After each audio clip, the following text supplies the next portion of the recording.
Hello guys, welcome to our channel. Long time no see. It's kind of my fault by the way because I really did not know what to post here.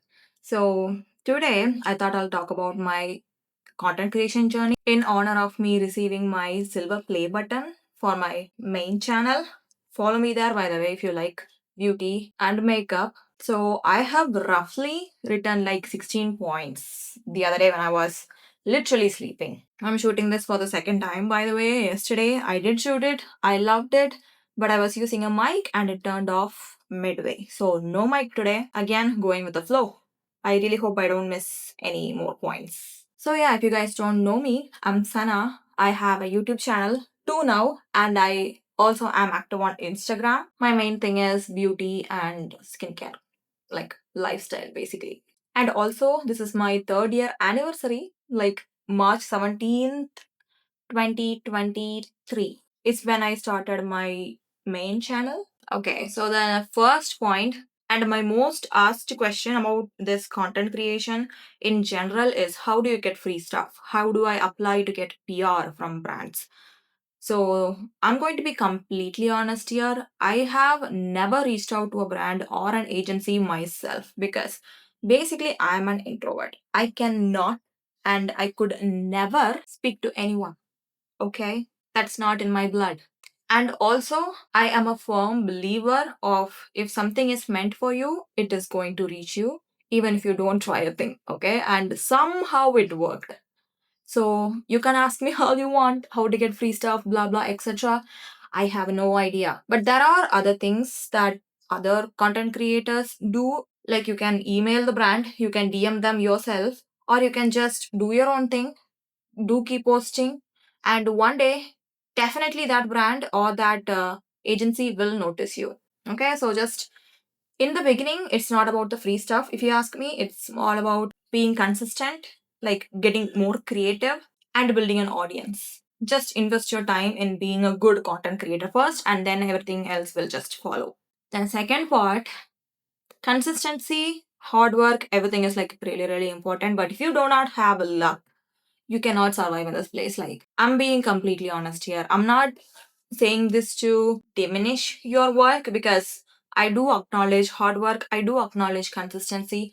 But if you do not have luck, like I have seen people blow up overnight, it's all in the hands of that algorithm.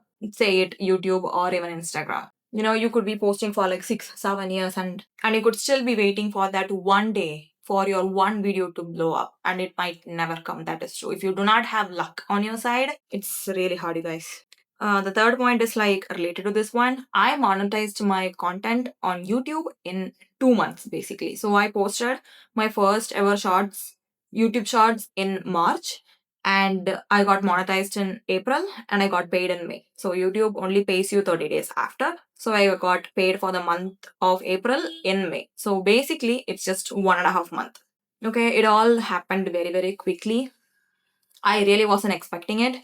Me and my husband would say, like, okay, we'll get the 1,000 subscriber count in October. Maybe in December, you'll get monetized. And then it just happened in April. I really wasn't expecting it. And if you really think about it, it's kind of like flux. And again, it happened to me.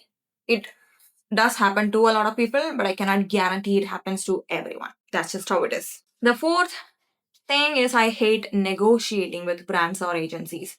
First of all, I know I don't get paid enough for the work I do because I have seen people charging lakhs and lakhs with my same amount of followers, but I don't do that because brands and agency will negotiate the heck out of it. So to me, it's not worth the headache. So I'll just ask what I think I deserve, and I don't negotiate. If you do not have the budget, then fine, we can maybe work in the future, but no negotiating here. It's fixed. So I would say if you are starting your content and if you are comfortable with your content, if you are comfortable with what you provide for that brand, stand your ground. Okay, the next point is also kind of related to the collabs and everything. Sometimes I do prefer working directly with a brand than through an agency because agencies, there are good agencies out there, but most of them will definitely give you headache. And I don't know if they are doing that intentionally, but every single time, it's not just about the payment. Okay, payment is like, ugh, but they will rush you for your content. They will send the product today and they will ask for the content tomorrow, and they will have that 90 days payment policy. Like, you will give the content today and you have to wait like 3 months to get the payment for your work, and you have to beg in between. Like, it's fine if you have a standard policy, it's fine if you pay only after 2 months or even 3 months, it's fine. But some agencies, there are some of them, they know who they are.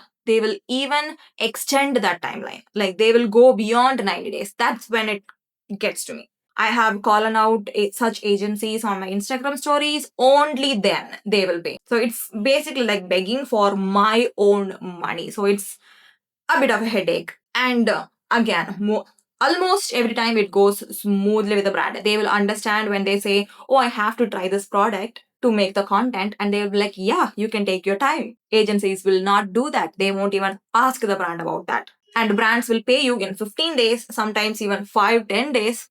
I love working with brands directly, but most of the time it's the agencies. Again, related to the last point, I have payment pending from 2 years ago, which I have completely let go of. Like, it's not very expensive. I was not expensive 2 years back. It's like 2,000 or 3,000. Still, it's my money. I worked for that money.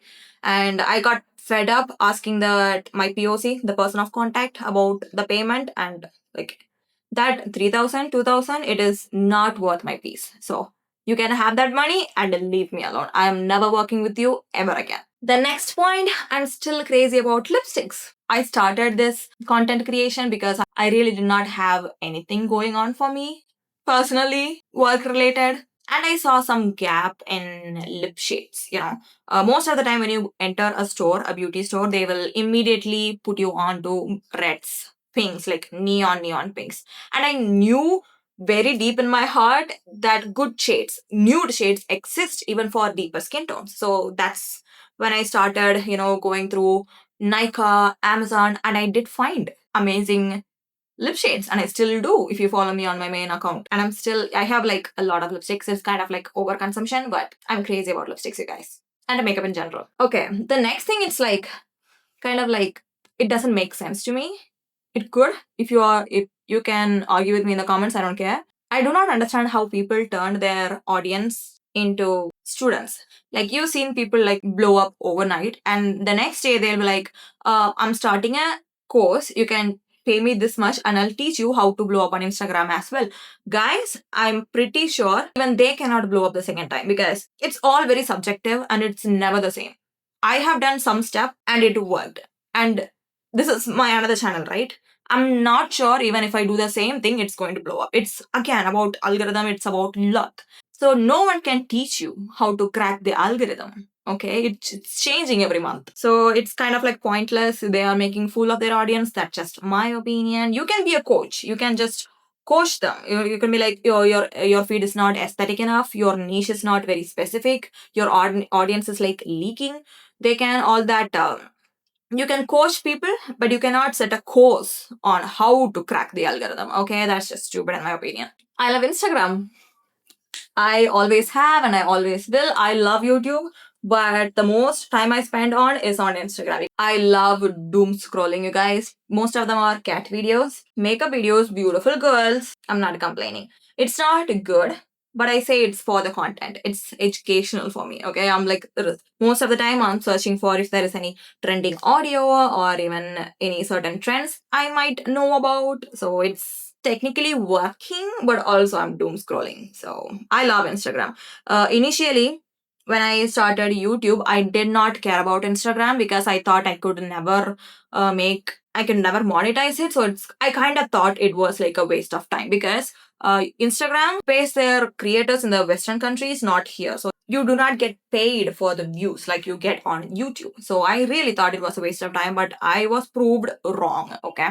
So initially, also, this is something I want to talk about. I thought I should not ask for payment until I hit 10K followers on Instagram. That did not happen, by the way. Like, I started getting paid when I was around like 7K followers, because brands started offering me. But I thought first I'll improve my content, I'll improve my editing, I'll improve my relationship with the camera, and then I'll start asking for the asking for money. Until then, I'll do barter collabs. I do not do barter collabs anymore because most of the time, the agencies or the brands, they will, take advantage of you. That you should be like very aware of. That happened to me. It happens to a lot of content creators out there in the beginning, especially. If you think that a product is worth your time, your space, your Instagram page, okay, you are still giving them your space, your audience, exposure to that brand. So if you think that a product is worth that, fine. Even if you think like this much that they are taking advantage of you, then skip it. Okay, they will always come back. The next point, blacklisting does not exist. I'll tell you why. If the brand doesn't blacklist you directly, like if Elf is a brand and they don't like you, you get in a fight, they might hold it against you for the rest of your life. But if it is through an agency, that's not going to last. Okay, blacklisting is they'll be like, if you get in a fight with an agency, they'll be like, I will tell my colleagues to not work with you ever again. I'll put you on the blacklist. It never follows through. And I'll tell you why. Most of the time, the people that are working there, the in the agency, they just move on to other things. It's like more of like an internship, or they work there like for like a year or 2 year. And most of the times, if the brands like you, they have to contact you again. It has happened before. I have gotten into a fight with an POC. Okay, that message was still there. I was planning to block her, then I was like, no, it's fine. And then she contacted me, like nothing happened, like 2 months after, and it went well. So do not be afraid of speaking out. Do not be afraid to stand for yourself.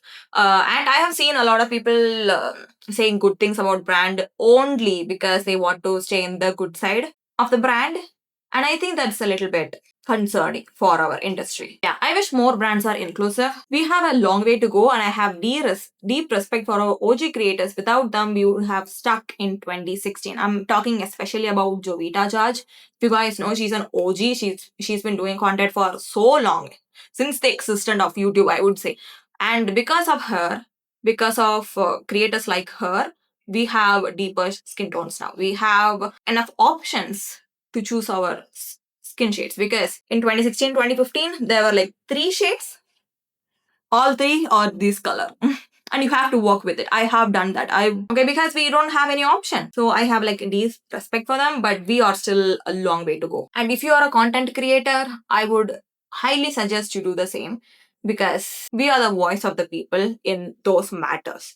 So if you have a platform, if you have an audience, if you have brands that are listening to you, and you're still like trying to be brand friendly and trying to be on the good side of the brand, you're like, don't. Why are you even doing this? If you follow me on Instagram, I have a lot of controversial takes there. And brands actually listen. I love that. I love that about my job. Okay, some months I shop more makeup than I receive from brands. It is true, I receive ton of products. Okay, than I received like last year. I receive a lot of products, which I'm very, very, very grateful for. I do a lot of giveaways. If you guys follow me on Instagram, I literally do it like every single month. But this last week, me and my husband, we thought we redecorate this house.